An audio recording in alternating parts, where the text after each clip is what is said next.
Stay with me. I see a light. The storm arrived just after sunset. By nightfall, the road surrounding Ashford Manor had vanished beneath thick blankets of snow, and the wind howled so fiercely against the stone walls that even seasoned servants crossed themselves. Whenever a shutter slammed unexpectedly, candles flickered. Horses grew restless in their stables. Across the county, families gathered around fireplaces and prayed that anyone still traveling would find shelter before the worst of the weather arrived. Inside the library of Ashford Manor, Duke Nathaniel Ashford stood beside a tall window, staring into the darkness beyond the glass. His father was missing. That fact alone had turned an ordinary winter evening into a nightmare. 3 days earlier, Lord William Ashford had left the estate to inspect several tenant farms. It was not unusual for him to travel alone despite his age. William had always disliked excessive escorts and believed a nobleman understood his lands best when he walked among ordinary people rather than observing them from the comfort of a carriage.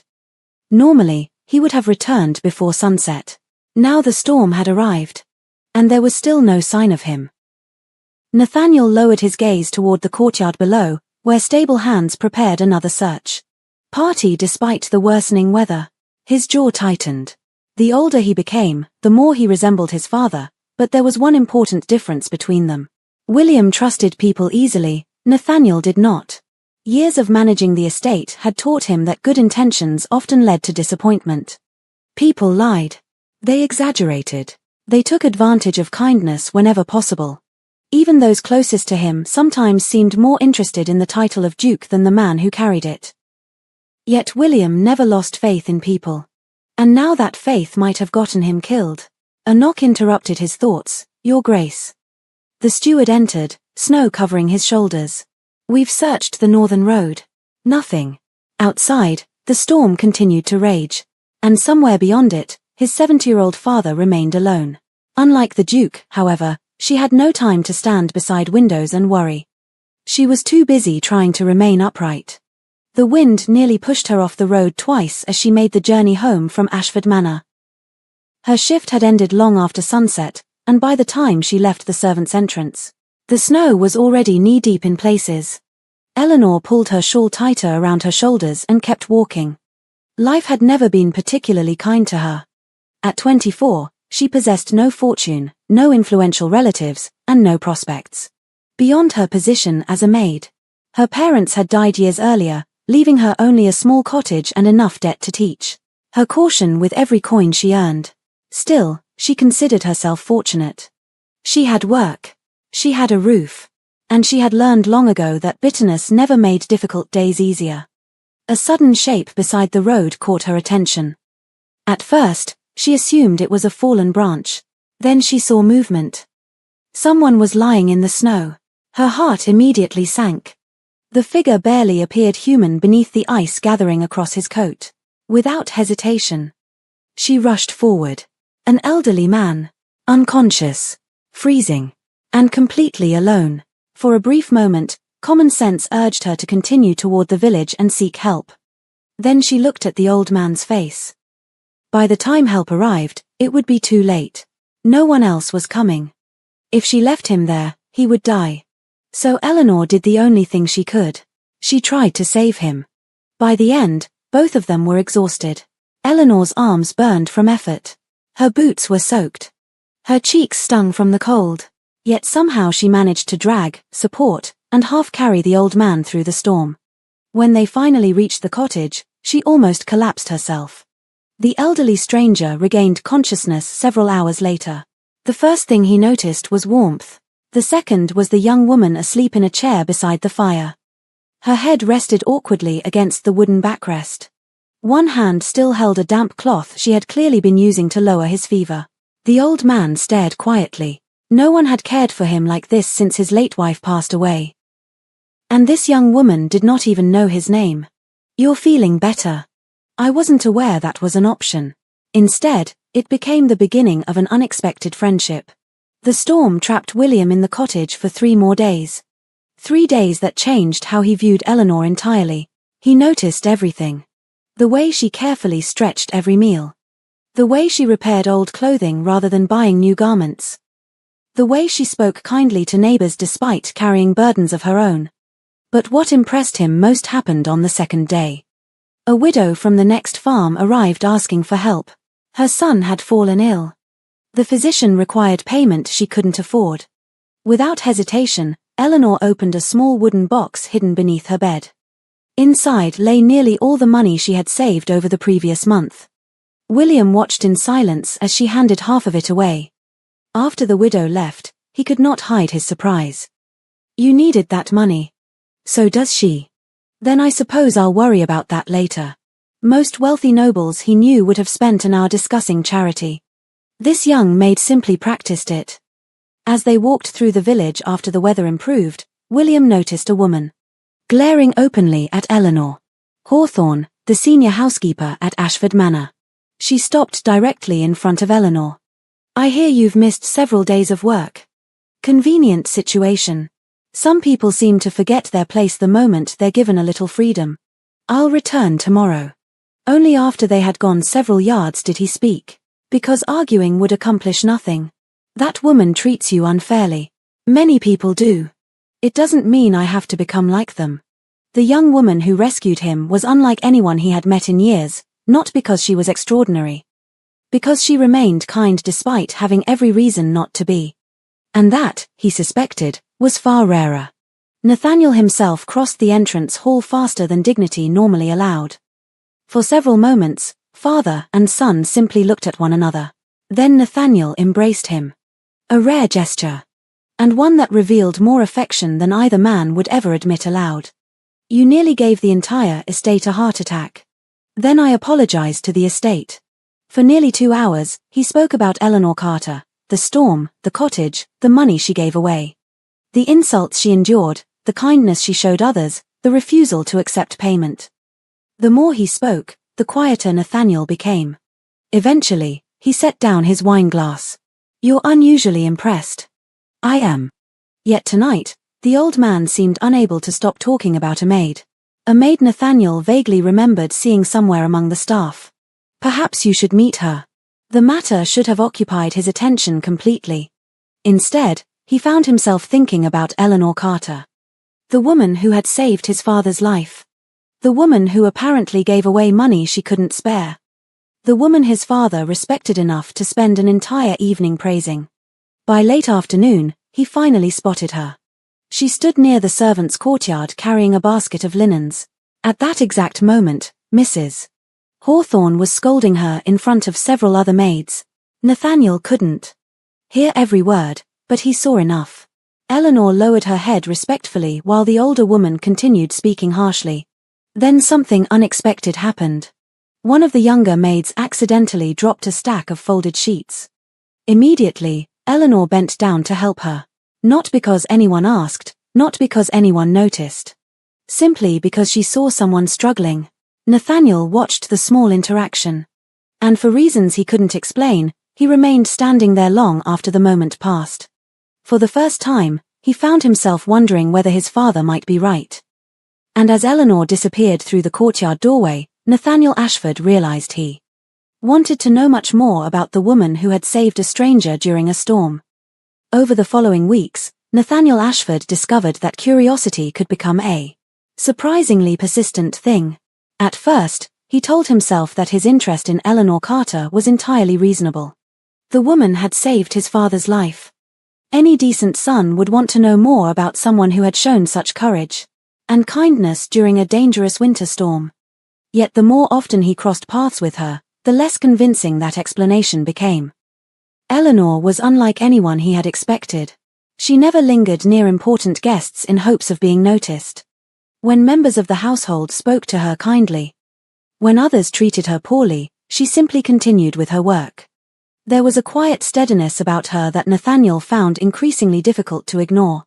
One afternoon, he watched her spend nearly half her lunch break helping one of the younger maids repair a torn dress. On another occasion, he saw her carry a heavy basket across the estate for an elderly gardener whose back had begun troubling him again. She never made a show of these things. In fact, she seemed almost embarrassed whenever anyone thanked her. That, more than anything else, intrigued him. Most people wanted credit. Eleanor seemed content simply knowing she had helped. Unfortunately, not everyone viewed her kindness with admiration. Mrs. Hawthorne had noticed the growing attention Eleanor was receiving and she disliked it intensely. The senior housekeeper had spent years building her authority within the manor. She valued hierarchy above nearly everything else and considered it dangerous whenever someone of lower rank became too popular. In her eyes, Eleanor's growing reputation threatened the order she worked so hard to maintain. One morning, Nathaniel entered the servants' wing unexpectedly and found Mrs. Hawthorne scolding Eleanor in front of several staff members. "You seem to have forgotten your responsibilities," the older woman snapped. Eleanor remained calm. "I completed every task assigned to me." For a brief moment, he considered intervening. Then he stopped himself.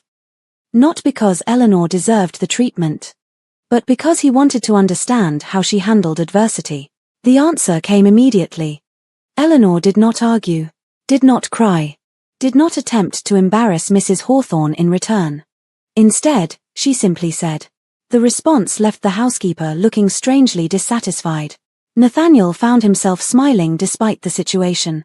Eleanor possessed a strength that did not require raised voices. And somehow that strength seemed more powerful than anger. Officially, it was to thank her for saving his life.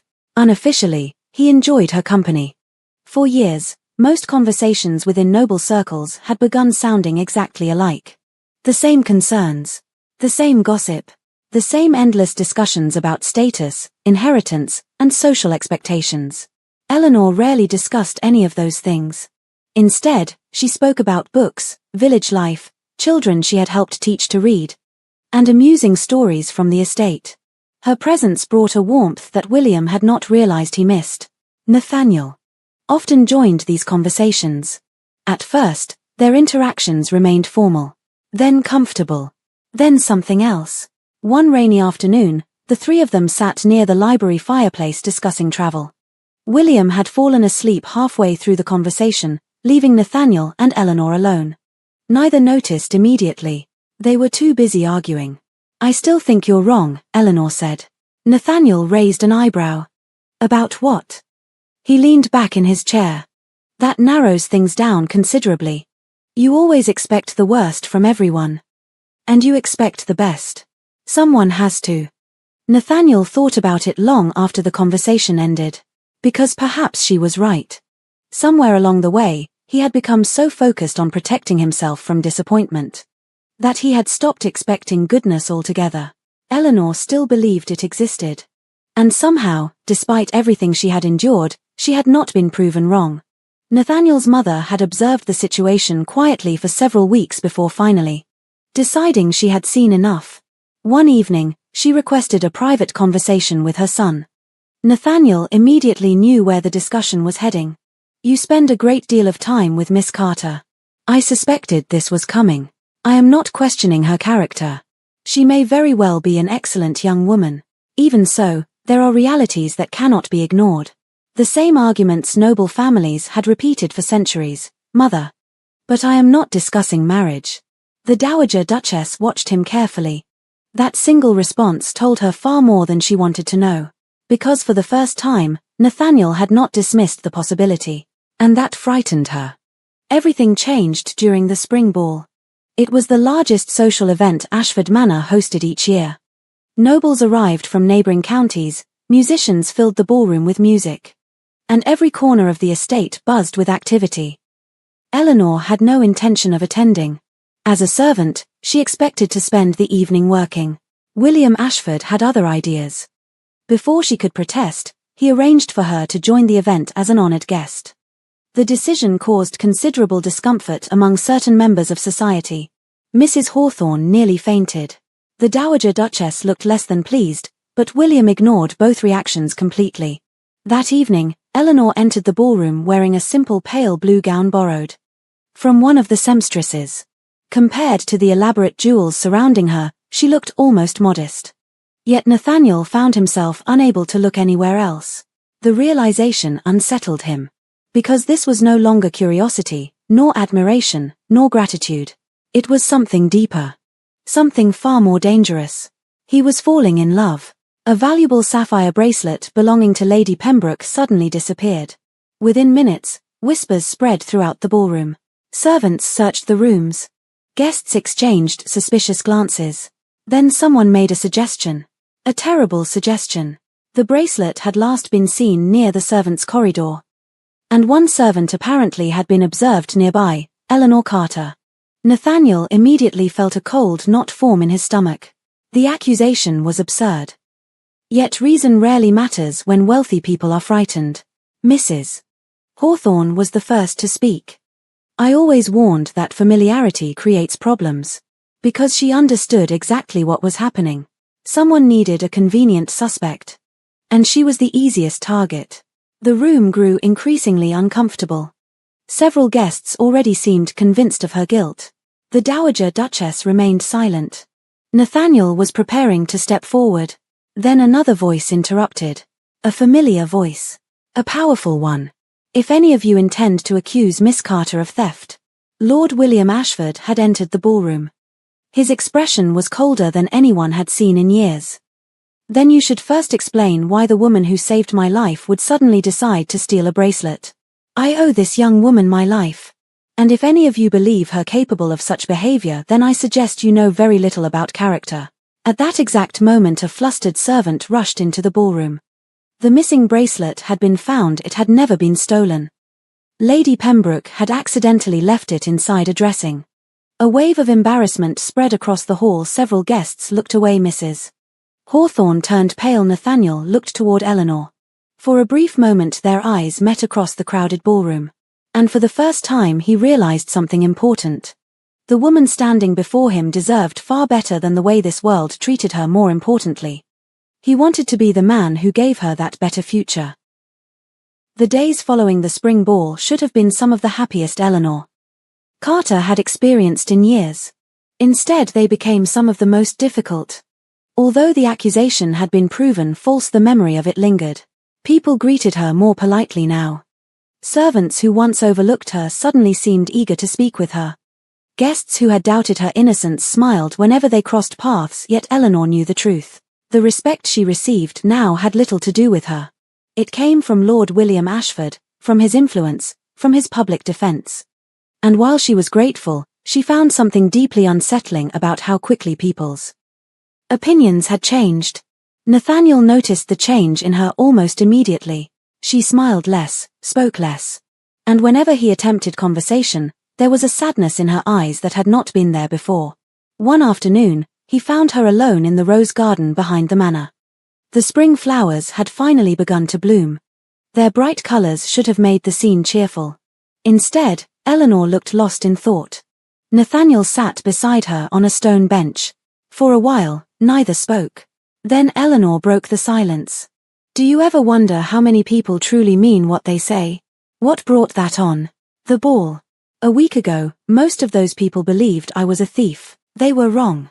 Not because they suddenly trusted me. For years, he had accepted society exactly as it was.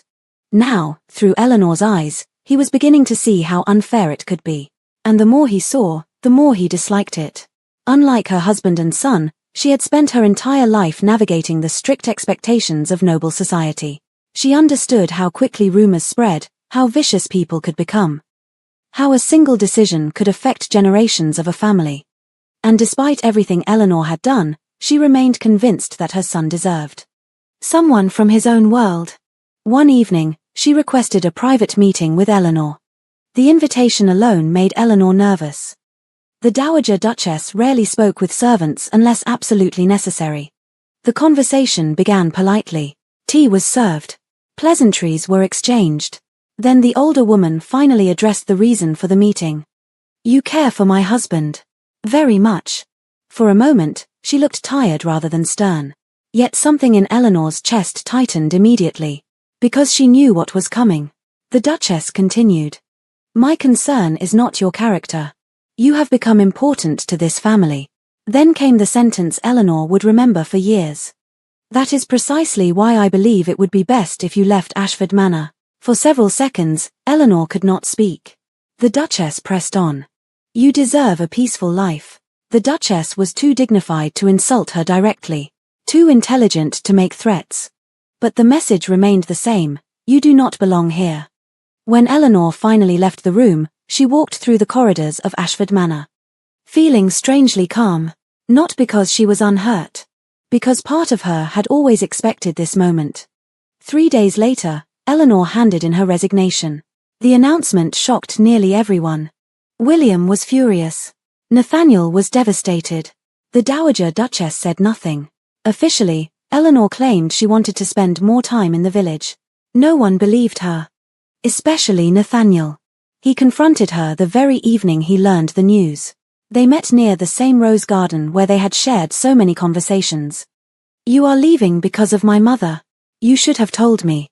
For a long moment, they stood facing one another. The spring breeze moved gently through the garden. Finally, Nathaniel spoke, "Eleanor." And for the first time, he allowed himself to say the truth. "I don't want you to leave. I have tried convincing myself that this is gratitude. But it isn't." Because she already knew what he was about to say. And that terrified her. "Nathaniel." For a brief moment, Eleanor closed her eyes. Because hearing those words was both the happiest and saddest moment of her life. When she opened them again, tears glistened there. "I love you too." Then her next sentence shattered him. "But love isn't always enough." Nathaniel watched her carriage disappear down the road. And for the first time since becoming Duke, he felt completely powerless. Then unexpectedly, trouble struck the nearby villages. A fever spread through the region. Not deadly in most, but dangerous enough to overwhelm local physicians. Many wealthier families retreated behind their gates. Others avoided the villages entirely. Eleanor did the opposite. Day after day, she cared for the sick, delivered food, organized medicine, comforted frightened families. She worked until exhaustion became normal. Eventually, news of her efforts reached Ashford Manor. William was proud. Nathaniel was not surprised. The Dowager Duchess, however, found herself curious. And curiosity eventually led her to the village. What she witnessed there changed everything. There were no reporters, no noble guests, no audience, no reward. Yet Eleanor spent hours caring for people who could offer her nothing in return. At one point, the Duchess watched her sit beside a frightened orphan child for nearly an hour, simply holding the little girl's hand until she finally fell asleep. The sight struck something deep inside her. Because in that moment, she realized an uncomfortable truth. She had spent months judging Eleanor by her birth, while Eleanor had spent those same months serving people without caring who they were. For the first time, the Duchess felt ashamed. When Eleanor opened the door, genuine surprise crossed her face. The Dowager Duchess looked at her quietly, then said the one thing Eleanor never expected to hear. "I was wrong. I believed I was protecting my family, but I failed to see that you had already become part of it. I hope you can forgive me." And this time, the smile reached her eyes. Hundreds of villagers gathered in the town square. Children laughed, musicians played, families celebrated. No one expected what happened next. Nathaniel Ashford stepped onto the platform at the center of the festival. Then, before the entire county, he walked directly toward Eleanor. The crowd fell silent. Even Eleanor looked confused, until Nathaniel dropped to one knee. A collective gasp swept through the square. His eyes never left hers. "My father owes you his life. You taught me to believe in people again, and I would like to spend the rest of my life proving that I deserve your love." And when Eleanor looked toward the Dowager Duchess, she saw tears shining in the older woman's eyes. Woman's eyes as well. The Duchess stepped forward, then embraced her. Not as a servant, not as an outsider, not as a girl beneath their station, but as family. "My daughter." Yet they meant more than any title Eleanor would ever receive. And as the bells of Ashford rang across the valley that summer afternoon, everyone present understood. They were witnessing something far more important than a noble engagement. They were witnessing kindness rewarded at last.